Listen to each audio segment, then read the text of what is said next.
Okay, I'm Mike Hobson. I'm with the Centreville Press. I'm here today with candidate for governor, Mr. Tim James from Opelika, Alabama. That's where Originally. Originally? Where do you live now? Greenville, but we've been in Greenville 35 years. Okay, he lives in Greenville, so we'll forgive him for having been originally from Opelika. And he's our guest today. He showed up in Centreville, Alabama, and came by the Centreville Press. We appreciate him taking time out of his schedule to come by here, and he's offered to sit down with us and talk about the governor's race for a few minutes.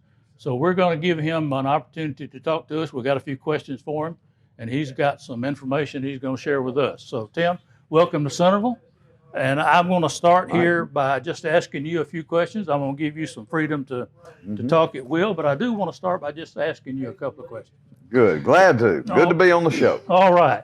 Well, Governor Ivey, of course, our governor who's been in office for a while down there in Montgomery, has started the campaign season out by not campaigning. So she has a couple of advertisements that don't really say much about what she's campaigning on. You have to kind of figure it out for yourself, what she's campaigning on. There doesn't seem to be much of a platform there. So I'd like for you to tell us what the real issues are in the campaign that Alabama voters should be concerned about. What is it that people like us here in Bibb County need to be thinking about when you go to the polls and vote for a governor this May? Mike, this campaign in many ways is very similar to others. It's and it's dissimilar at the same time. Very seldom do you see a sitting incumbent governor challenged by 6 or 7 people, of which 2 or 3 are serious candidates, and and you have that going on. You also, but it's been a little bit of a mild season, I would say, but it's certainly in the last 2 weeks. The campaign has gone from like 0 to about 60 in a very short period of time, and it does that. I think the Senate race early on was really pulling all the air out of the room because a lot, the money and just big bucks and what's been going on. But the public has now begun to really hone in on this race, and probably 60% of the Republican primary voter right now is now beginning to start to think about it, and you'll start to see things move. They really haven't. And the polls that you've seen all along are really just those are people who haven't given this governor's race a split-second thought, really. Right. And they are asked who you're for, and they pull, if you have an incumbent governor who people like, and they do like Kay Ivey, then that's the go-to. So the issues are really quite serious, though, and under the underbelly of the campaign, there's a lot being discussed. Obviously K through 12 education. No matter where you go, it's on people's minds. We are at the bottom of the pack. We've collapsed in our grade scores over the last decade or so. While revenue's been going through the roof, we've got that's a major issue. And of course, the vaccine mandates are still in people's minds, and masking children against their parents' wills and these sorts of things. Those issues, they may not be on the front pages, but they are still simmering in people's minds, and they're very angry about it, and they ought to be. And if you break down the picture, things are going on at 2 levels. You have the internal things like this that I spoke of going on in Alabama. Then you have the bigger picture out there. Right. And this is the first time in my life where I have seen the bigger picture really trump the local issues. And what that gets at is we're in a cultural battle for the nation, for the soul of this nation, and that's manifesting is in the tyranny that we've seen around this forced masking and forced vaccinating, but also this LGBTQ thing that is being pushed, indoctrinating children, even now in Alabama schools, that really is raging out there, and so it's getting hot. I can tell you, the temperature is going up, and it always does it. Generally, the public starts to move the last 3 weeks, and that's where we are. All these issues come up at every event that you attend. And every event. You got more you want to bring up? Because I'm writing this down. We'll come back to them. Well, we can go on with those, and we can add to them. Well, gas tax. People are not happy about the gas tax, and especially the ever increasing increase forever and ever. And that's one that's still the craziest thing I've ever seen, an escalating tax of any sort that escalates every year until the cows come home. Perpetual escalation. Perpetual escalation tied to an index. If your state income tax is 5%, right? Right. Imagine if your state income tax went up on the first round 55%, which is what the gas tax did. Then It would have gone to 7.5%. Then it rises every year forever from, say, 7.5% to 7.7%, 7.9% forever and ever. So we are seeing things that are unusual, and I have never heard of an escalating tax of any sort taxing future generations without their say-so. And that gas tax, remind me, was passed without a vote of the people. No, it was in the state legislature, signed by the governor back in 2019. Okay. By statute. And never went to the people to vote. It did not. So I think the things you've mentioned so far, the K through 12 issue and curriculum issues and textbook issues seem to be talked about in this county a lot. What can the state do, and what can the governor's office do to impact textbook and curriculum issues? Well, the governor is the president of the state school board, has tremendous authority, tremendous weight on the state school board. They'll tell you that Common Core does not exist in Alabama. It absolutely does. It's standardized test. It doesn't work, and we've got to get all of this stuff out of our books. Mike, if you ask me to address K through 12 and the roots of the problems, this is what I think they are. Number one is discipline.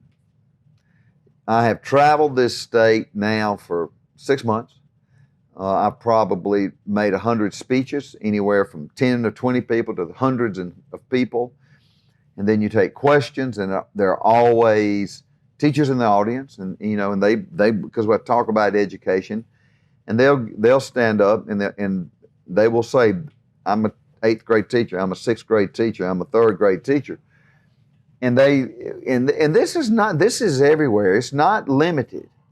And they'll say, "The biggest problem I have is that I got 22 kids in my class. 2 of them are out of control.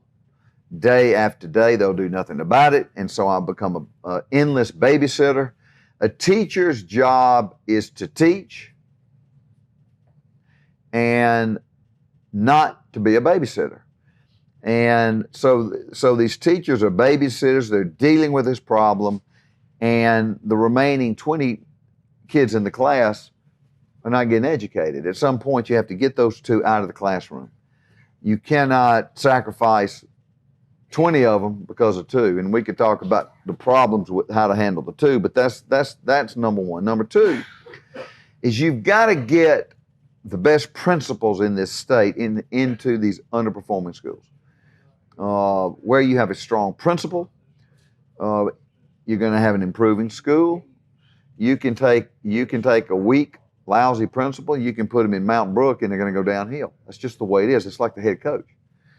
And I'm a strong advocate of the school choice, which basically means the money follows the child. Every school system You know, it's about the state funding's about $5,600 per child that goes to that system.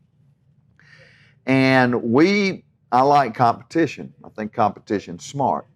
And we want to create a system where any parent in any school they can opt out of their school, and there's no reason for them to leave it unless they're unhappy and it's underperforming, and they can get a voucher or a tax credit, and they can go to any other public school that has an opening, any charter school, any homeschooling or private schools.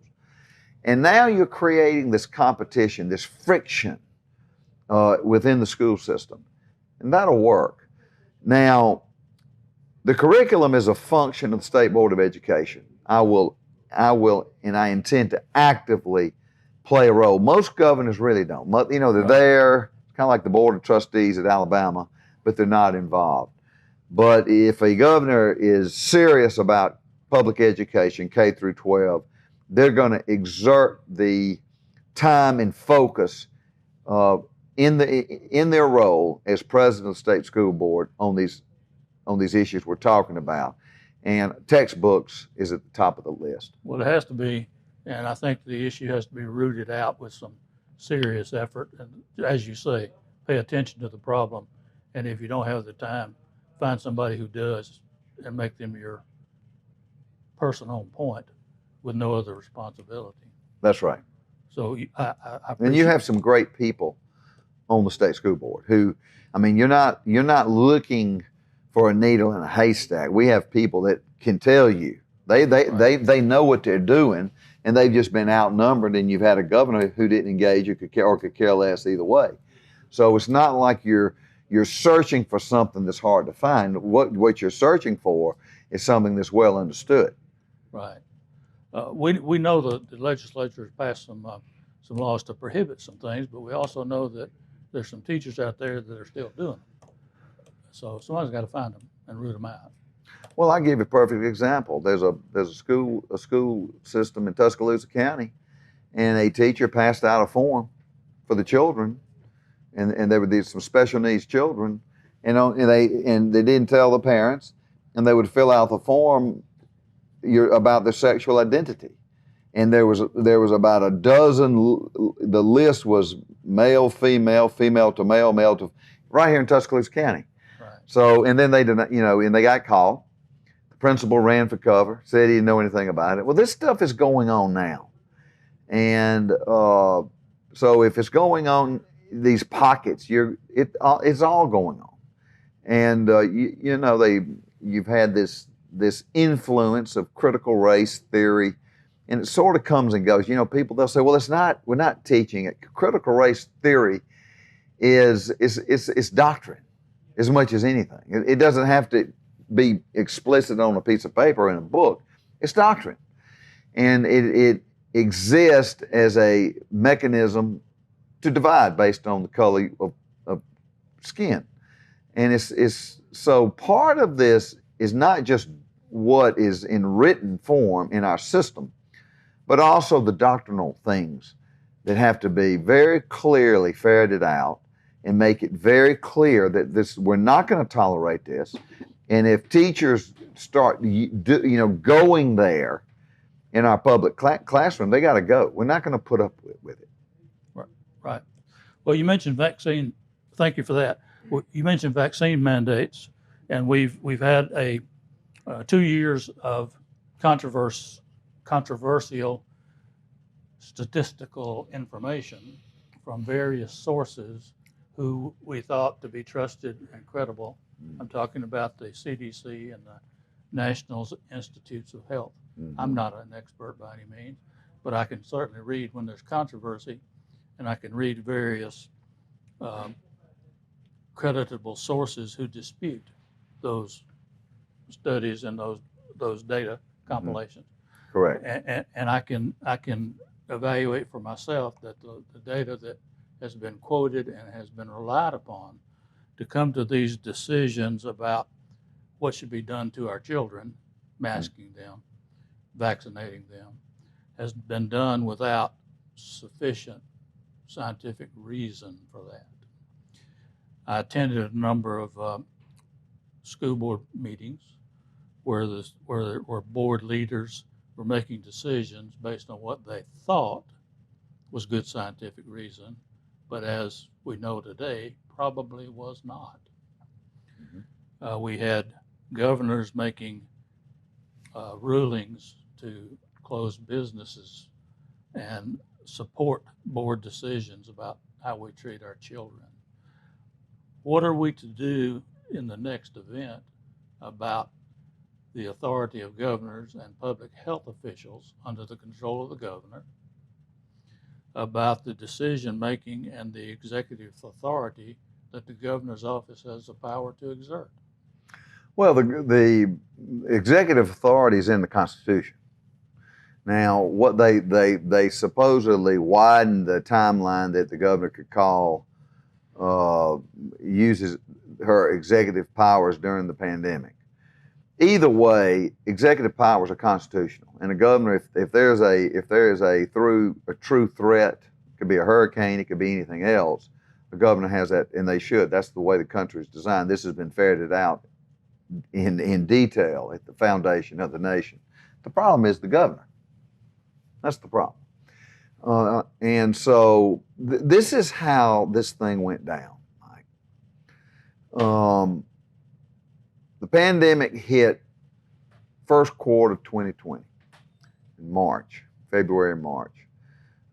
Scared the heebie-jeebies out of everybody. We didn't know what it was. You didn't know if it was the Spanish flu or the bubonic plague. But by the end of that year, 6 months, as you came into the fall of the year, it became very clear that, okay, yes, it's a pandemic. Yes, it's real, probably man-made, but whatever. But we knew it wasn't the Spanish flu. The problem was government, our government, forget Joe Biden, kept acting like it was. And so the next thing you saw in the state was in early 21, UAB, which is a public university. The governor serves as the chairman of the board of trustees at all public universities. Put out a mandate that said either get to people that work at UAB, get the vaccine or you're fired. So I did a little research, a little intel, and I learned that there's 10,000 people at UAB, doctors, nurses, orderly. It dawned on me, this is a hospital, this is the front line. And at that point, about 38% of the people at UAB that worked there on the front line had chosen not to take the vaccine. And now it's the state of Alabama was telling its own citizens, we're going to fire you. You're going to lose your job. We're going to put you in tyranny. And we don't care if you don't. And so I watched this compression of pressure on this agenda. And I knew it was out of control. And so basically what this is, there's nothing new about this. This is what Marxism looks like. This is just the Marxists this country's been under an assault for half a century. Exactly. And so what Marxists do, their goal is to destroy a nation and to do so without having to fire shots. So they attack your institutions. And they do it very slyly, and they're very patient. And this is just an example. I gave you some examples. And it started in the 60s. And what they couldn't do at the ballot box, they did by what is now the buzzword, government overreach. Well, really what that means is that's usurpation. The taking of rights and authority that you don't have. That's what usurpation is. Well, they did in the 60s. They removed prayer from schools. That's a state issue. No one denies that. Same with Roe versus Wade. They took this authority that they did not have, and that is state issues. The same with the gay marriage in 16. They redefined marriage in Obergefell. These are state questions. Right. And so so this thing about this overreach is nothing new about it. It just came into full focus when this pandemic hit, and all of a sudden the governor is sitting out here shutting down mom and pop stores, shutting down churches, and letting the big boxes stay open, and putting people in bankruptcy. And So there's nothing new here. So I don't know what the governor was thinking. I haven't talked to her. But I do know it was very clear by the first quarter of 21 that where we were going was down a trail that was way, way off and gross overreaction to something. And I guess she was getting terrible advice, but it doesn't matter. The governor's office is where the buck stops. It's your responsibility. You own it.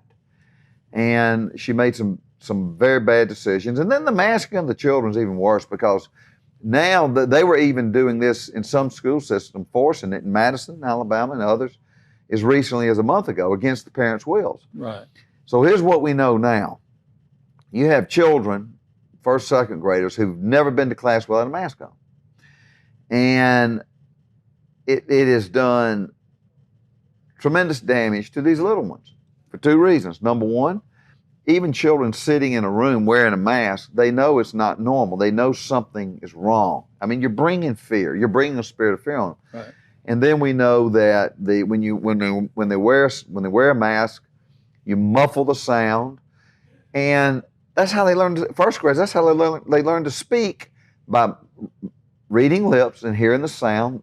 That's the speaking component. And then the reading side is the phonics. It's all sound. So now that's been dwarfed for 2 years. And the emotional effect on children, we know this now. They're constantly trying to grab this mask and pull it off the parent's face. The reason they're doing that, they're trying to see their mom's face or their dad's face, right, because it gives them security and assurance. So the price that we're paying for this is not small. It's a serious thing. And this governor, I think, just absolutely was overwhelmed in the moment, even though DeSantis is down there saying, you could have followed DeSantis' lead.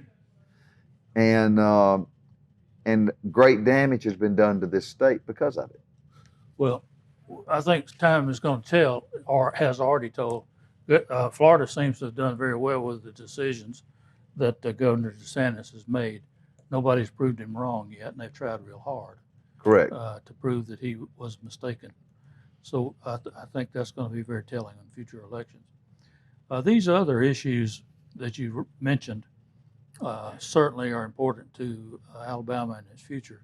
The gas tax, is there any chance that our future legislature can reconsider repealing that tax? Yeah, they can do that. For sure, you should absolutely repeal the escalation clause. And the 10-cent component to it was 55%, as I talked about earlier. That's too much.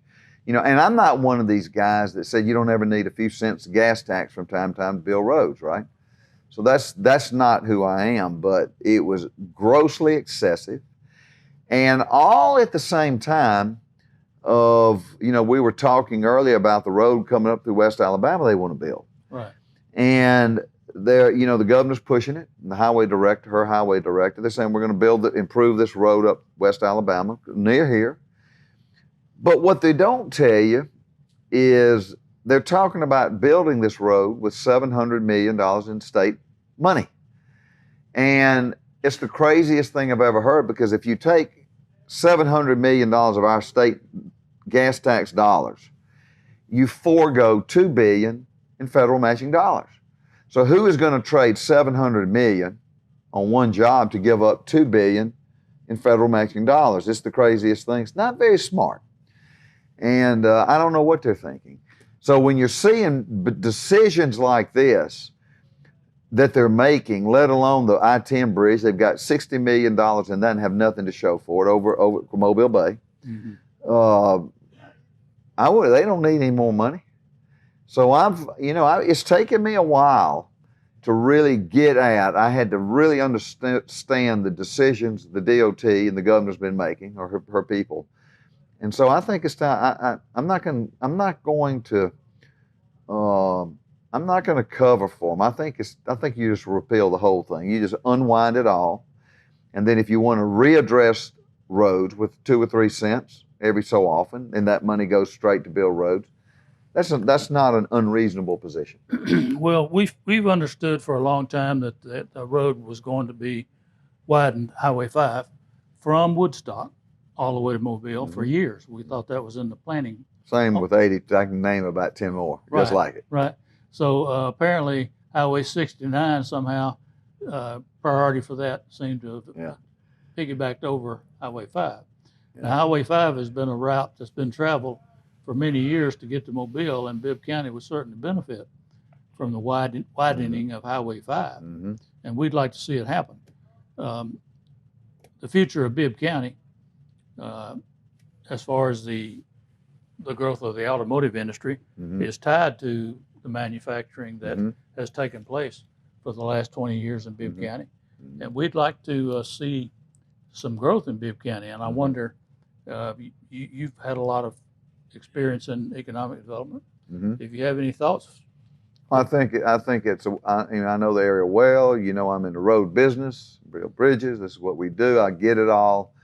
It needs to be done. You know, you have a priority list, and if you have the total state gas tax revenue is about $900 million. That's what it is, and so obviously you're going to maximize that regardless of where you build the road, when you can get the matching dollars, the federal matching funds, so you can build a lot more roads, and then you prioritize. And I agree that 5 makes a lot of sense to me as well, and we just have to say, I don't make promises that that's just not who I am. Right. But I'm all for improvements up and down in West Alabama, but I'm not for taking $700-800 million in one whack and costing the state a couple of $1 billion in federal matching funds. Yeah. Why do you say that Alabama loses $2 billion? Okay, so the way it works is the 80-20 match. Right. So if there was let's just use round numbers. If you had $100 million in construction costs and roads, wherever they are, with federal matching dollars, the state puts 20% in, so they put $20 million in, and the feds match it with 80 million. So 80-20. Right. So if you take all this state money, you don't get the federal matching dollars because you've used it all up on one job. Because they would be using all of their budget for that project on 69. Right. So you are foregoing the federal matching dollars, which is 80%. It's the dumbest thing I've ever seen. I got it. I don't think they know how to count. Yeah. They didn't. That's basic math. So I don't know what they're thinking, but it's not, it could be they're just playing politics, looking for votes. We're going to be, I can show you roads all over this state where politicians have been promising getting them built or bridges for 30 years. Right. And it's an ongoing political football. But this one, and I get it if that's what it was, they do it, but they're not very smart when they're basically pushing away billions of dollars of federal matching gas tax money. Right. Well, you're an experienced campaigner, and the governor's race has got to get more interesting in the next 30 days. There's not much going on other than television advertising right now. So what's going to happen in the governor's race to attract some more interest? It's more than you think. It's in the last 10 days, as I said, it's gone from 0 to about 60, and it's getting hot. It may, you got to remember the mainstream news media in this state, the AL.com thing, is seems to be extremely interested in re-electing Kay Ivey. Now, the way a lot of that works is advertising and so forth, and that's just the arena. But so the battle, there is a major air campaign and a ground campaign right now going on in this election. The television now is ramping up. We are now beginning to hone in. You know, it's been a process, and now we're beginning to hone in on the separation on the issues on TV and radio. But it's warming up, and I think by next week at this time you're gonna really see it dramatically. So it's getting interesting. We're going to see a debate this year. Well, we've probably had 20 forums and debates. The governor has chosen. Has she showed up for? 0. That's what I thought. You can't. It's a free country, Mike. You can't make the governor show up if they don't want to show up. Yeah. I mean, what do you want to do? Hold a gun and say, "Come on." No. I didn't. You can't. You can lead a horse to water, but you can't make him drink, right? That's right.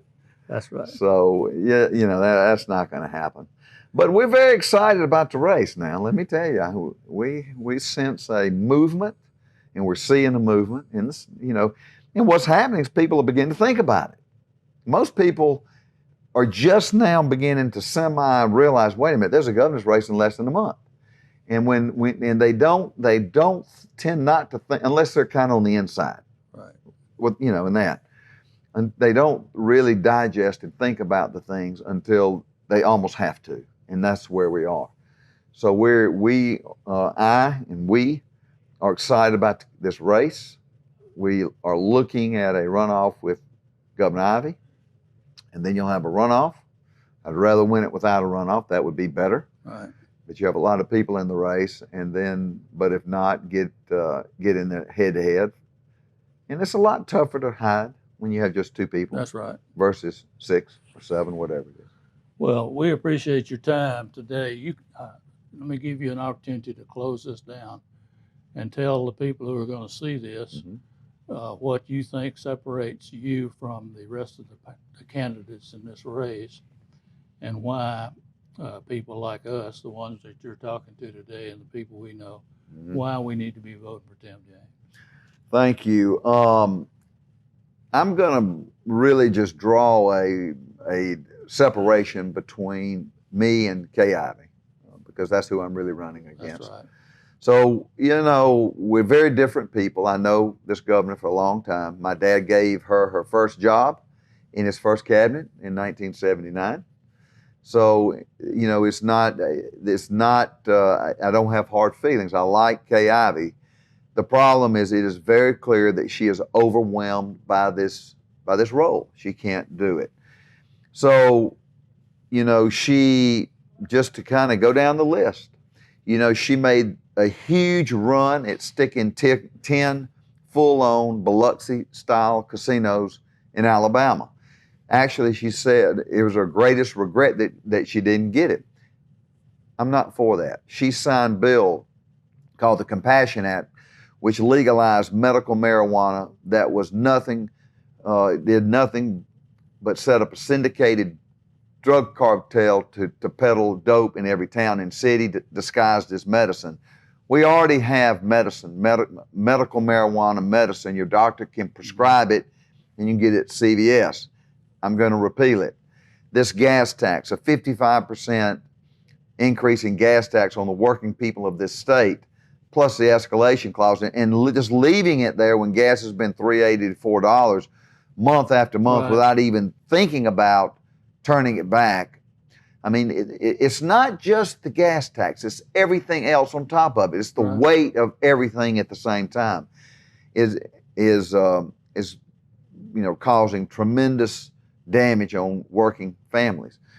Then and all of this thing, the gambling, the marijuana, the gas tax, all these focusing on this stuff, and at the same time, we are scoring in 49th and 50th in reading and math. In other words, we used to say, thank God for Mississippi, and now they say, well, thank God for Alabama. Right. So these are this is not a personal attack. This is just reality of where we are.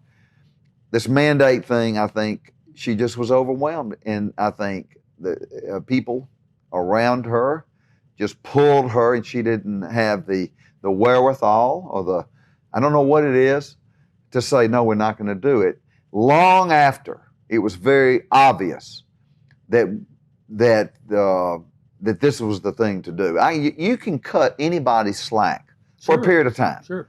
But it became very obvious by the time we got into the Q1 of 21 that we knew what we were dealing with. We knew that there were other medical things that could be done that they were continuing to say don't do, like ivermectin, like hydrochloroquine, and it was becoming clear that the CDC was lying, and the state health officer was just following them like a puppy. Right. And the governor did nothing about it. So the state officer right now is not a cabinet level position, but it should be. That way the governor really is directly responsible. Although even in this situation, had the governor weighed in, the state health officer would have done what the governor told him to do. So those are the items, and I'm going to attack public education. That's my passion internally. It's so bad. There's nowhere to go. We're at the bottom, and we have to deconstruct it, so if you will, to its core, to its foundation, and rebuild it from the bottom up. It's going to take constitutional. It's going to take some statutory things to get done, and the things that we talked about. We can turn this education system around. You mentioned Bibb County. Education always is the key.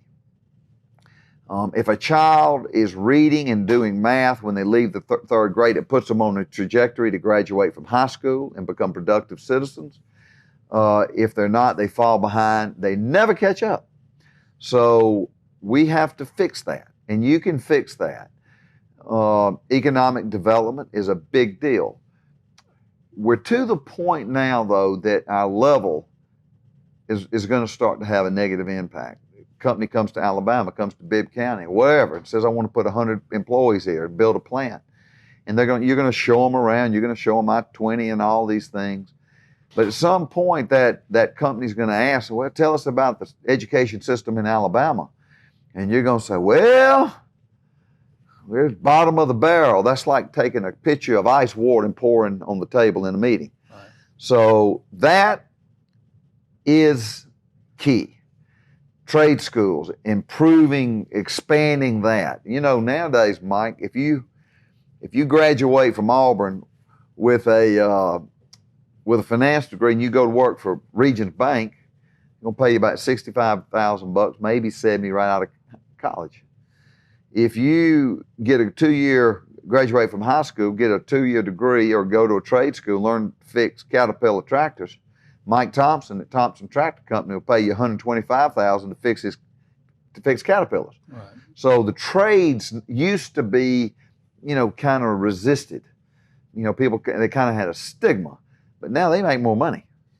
And we need to really build on that across the state, I think.